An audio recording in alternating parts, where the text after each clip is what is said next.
These two guys like that kind of setup. All right, in the bottom left, we have the victor of the first game. Sporting the orange, it is the Terran, MrBailey.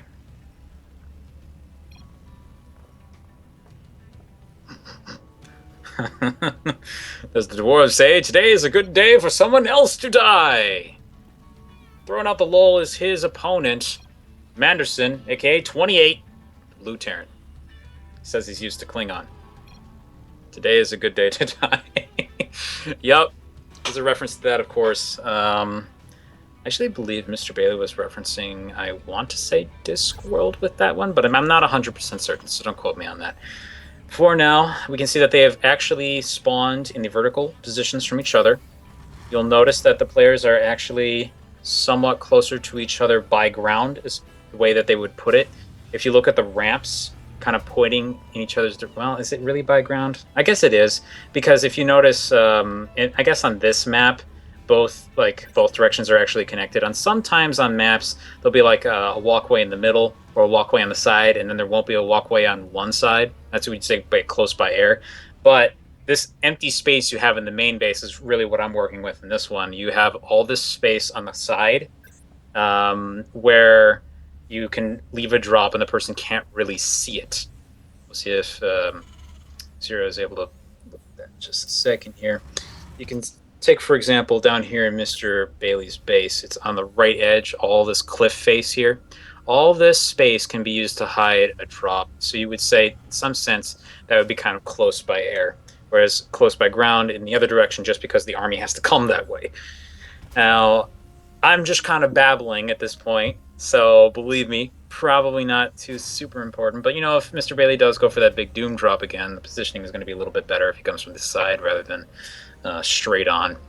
In any case, Manderson has an idea of what's going on here. He's already built one barracks, sending a Marine, I believe, rallied to the front of his base. I wonder if he's going to be going for a faster expand this time. It'd be an interesting response. Yes, he is. Look at that. Command center first. Picking up accurately on his opponent's tendency to one base for a little while and expand a little bit later. Manderson's just saying, I'm just going to be even more economy focused than you this time. And that's going to be his response to this game. Let's see what MrBailey is doing back home. So far, it's grabbing a gas. Looks like he's building a second barracks. And he's grabbing a Reaper. So pretty much the exact same thing as before. Just relying on that macro. Reaper is done, but it is not scouting across the map just quite yet. I believe that is the scouting worker from Manderson just about to make it up here. It's going to discover that there's, of course, just like last time, a wall. Now, I've ever noticed this. The SCV knows that there's a wall there before it goes up the ramp. I've always thought that was a little weird. You could technically scout this area, and since you don't have to get right up in the Terran's face, you could get away without him ever realizing the scout was probably there in the first place, which is very interesting. All right, down here we have the scouting Reaper picking up on the lack of a base over in this corner.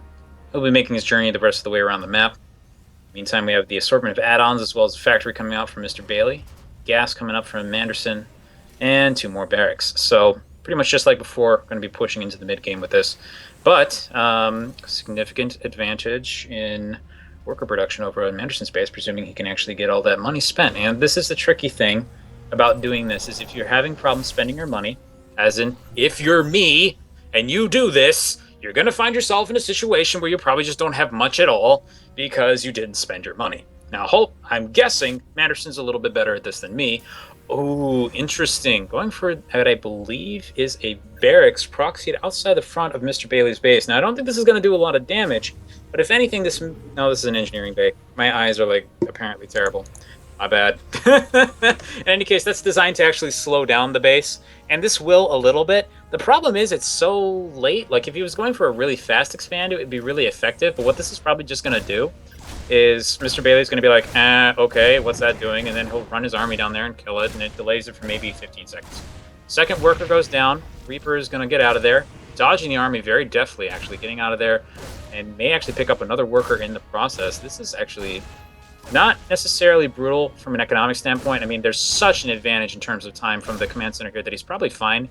In any case, unfortunately, there's nowhere to go back here. The Reaper has almost been trapped by the workers. Doesn't happen. door has been shut, and unfortunately the wall goes down just as the Reaper escapes, and the Marines are not able to finish it off. That is unfortunate. Oh, unfortunate for Manderson. So the Reaper gets his 3 kills and runs away. I gotta say, that ended up being a little bit more dramatic than I expected. Was it actually 3 or was it 2? I'm freaking out here. I guess it doesn't really matter. Anyway, back over in Manderson's base, we can see a factory of his own going on. So not going for just... Might be going for the kind of same compositional style as last time, the siege tanks. And MrBailey is grabbing his own command center now. So this is an interesting response to this. He sees that his opponent has an economy advantage. He just thinks to himself, well, okay, I think with the maybe damage that I've done, with the damage that I'm planning to do with the medevac drop, I'll just get my own command center, go take my natural, and see if I can just chip at his economy a little bit to make things equal. You'll notice that worker production is actually about the same at the moment. MrBailey having hit 27 workers, Manderson having hit 28, but unfortunately, that isn't split quite as well for Manderson as it is for, for MrBailey as it is for Manderson. On the other hand, you'll notice that Manderson has successfully reached he has successfully reached 1K, meaning that a lot of this extra mining that he's pulling in isn't really getting spent. Now, we do see a lot more production buildings going down, so he may be able to change that pretty soon here, and hopefully get on top of things. In the meantime, it seems that MrBailey is still hanging out and waiting. I wonder if he consistently is going to go for this 4 medevac drop. Still not seeing any additional medevacs actually being produced out of there, and haven't quite gotten grasp on what his plan is here. This time we do actually have an engineering bay coming up for MrBailey. I'm wondering if that was something he just forgot in the previous game, or if he intentionally didn't go for it. That might be worth asking him that in the interview, I think. All right, command center is going to come down here and be like, hey, there's an engineering bay here. And then the tank and the army is going to come over and it's going to die. Now, I guess the thing that this does do for Manderson is it lets him know that MrBailey's trying to make a base. And we're probably going to see, yeah, he's going to kill that. It's going to be gone after seconds. I don't believe engineering bays can actually lift off in this game. I believe they could in the previous game, though. I think they could in Brood War. It was a while ago, though. I have to look that one up later. This is, once again, if you're just joining us, this is MrBailey versus Manderson. Manderson was originally supposed to play Tythor, but Tythor was a no-show. So we grabbed my mod in for a sub, and my mod was able to take the first game. So we are currently 1 in favor of MrBailey and 0 in favor of Manderson. Let's see if Manderson is able to tie this up. Finally getting, I think, most of that money spent. Usually it looks like that a lot of his spending seems to be kind of limited by his gas at the moment. Maybe additional reactors on the barracks would actually help out with that. I think a couple of his barracks are still naked. Don't have any reactors on those. It's limiting things a bit. Here we go. MrBailey's trademark for medevac pickup. Now remember what I mentioned at the beginning about the positions here. Because of the place that the natural's at, the army's already here. So basically what's probably going to happen is these 4 medevacs are going to fly over this base and start dropping behind the natural.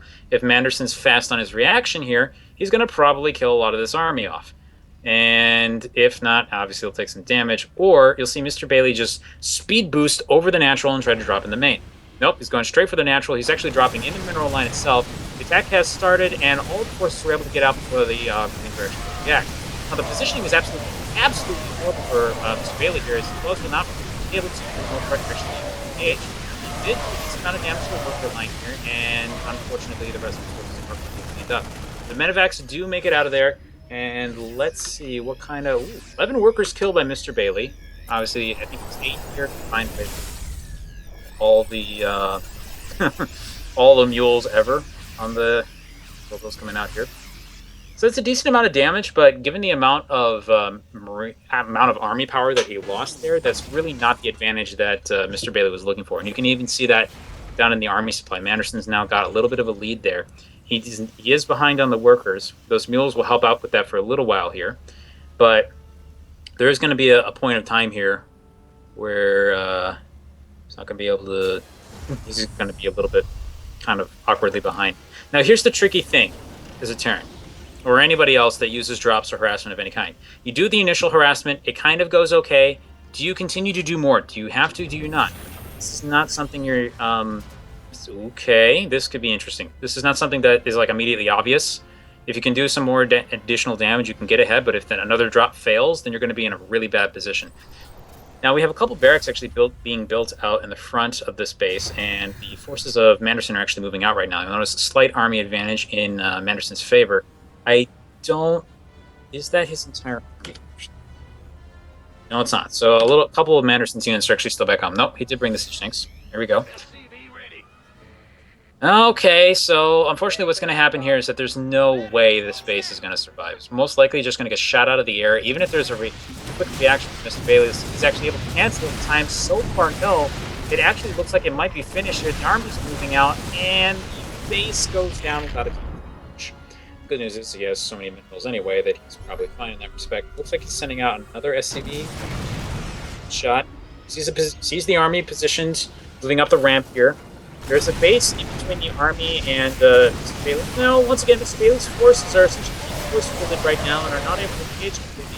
He does kind of shoot forward, now he's falling back. You have Manderson not running into the siege tank fire, instead going to do a complete pickup and jump into the main base of Mr. Bailey. Going to drop right down on top of the production. It looks like we're going to basically see what happened last time in reverse. Dropping right down on top of the mineral line, doing a lot of damage to the SCVs, and oddly enough, half of them probably weren't really even mining anyway. Big engagement coming out here, but I don't think that Bailey has the forces necessary to get this off. So with that dead, this is just going to be damage. Looks like the command center is actually just about to fall. Back over here, what is he going to do? What do you do in a situation like this? There's actually a decent amount of forces back home from Manderson. Could pick up the siege tanks and run down there, but probably wouldn't be able to do and looks like I would have to imagine we're going to see maybe a fight here, and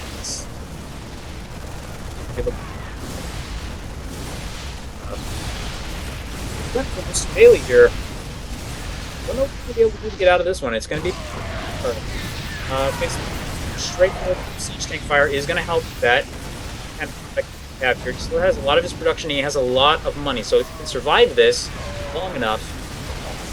Time, but yeah, we have a decent contingent of Marauders and Marines running up to the front, taking out the rest of the siege tanks. With that done, there is no army left, and Mr. Bailey GG's.